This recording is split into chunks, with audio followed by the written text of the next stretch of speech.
In today's video, we're going to explore the idea that you might be better off feeding seagulls in order to get rid of them.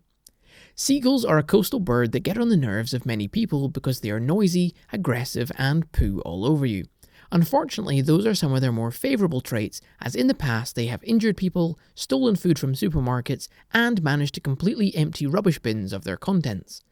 Local authorities and wildlife charities are reluctant to take action against them, instead offering advice such as don't accidentally drop food. However, from my research I have discovered that if we really want to get rid of them, we might be better off giving them food.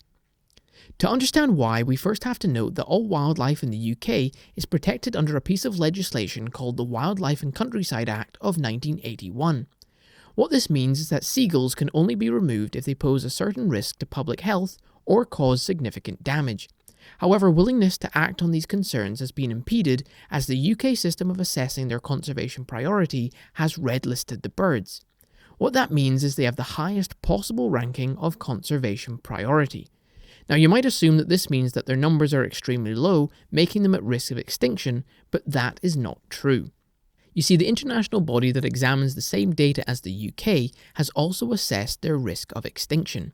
On a scale from least concern to extinct, guess where seagulls fall? That's right, they occupy the lowest possible point on the scale, which is least concerned. Literally, the lowest possible concern that you could have about their risk of extinction. This begs the question then, how are seagulls in the UK still determined to be a red-listed conservation priority when an organisation looking at the same data doesn't judge them to be a risk at all? The answer comes down to historical data. You see, as well as monitoring current population numbers, the UK system compares it to historic data as well. Unfortunately, this historical data only counted seagulls in their coastal habitats, therefore recent studies have also only compared coastal numbers, ignoring inland figures. This is damaging to the data because seagulls have been moving inland and this is not being represented. When whole population numbers are taken into account, their risk is determined to be of least concern. Seagulls are red-listed because of how the data is being presented, not by how healthy their population numbers are. This is shocking because studies that have assessed inland seagull populations found the numbers to be increasing dramatically. Why then would we need to feed them to get rid of them? Despite the flaw in assessing data, ultimately total population numbers show the species to be in decline. The historic data from 1969 shows seagull numbers to be much higher than they are today. However, back when those surveys were conducted, fishing was a bigger industry and practices were a bit different. More fish was discarded from the trawlers, making it a goldmine for the scavenger birds. Coastal seagull populations then could have been way above natural numbers due to the plentiful supply of food. Since this time, however, the industry declined and also it became less wasteful. Food availability dropped and could no longer sustain the number of seagulls it once did, causing a dramatic drop in numbers.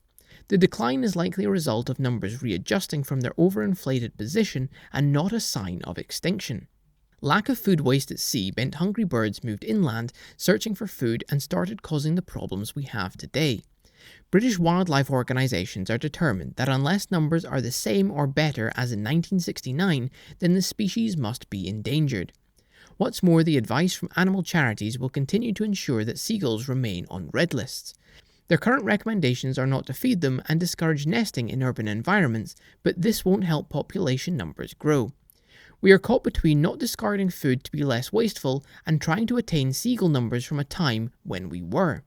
Species remaining endangered allows wildlife organisations to gain more money and importantly influence government policy.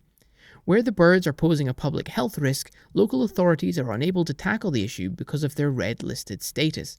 It is about time that the data is reviewed properly, taking into account the change of habitat and decline of the fishing industry. Until numbers are assessed in the same way as the international standard, feeding the seagulls might be the only way to increase their numbers and get them off red lists. And with that, I want to say thank you very much for watching, and I will see you next time.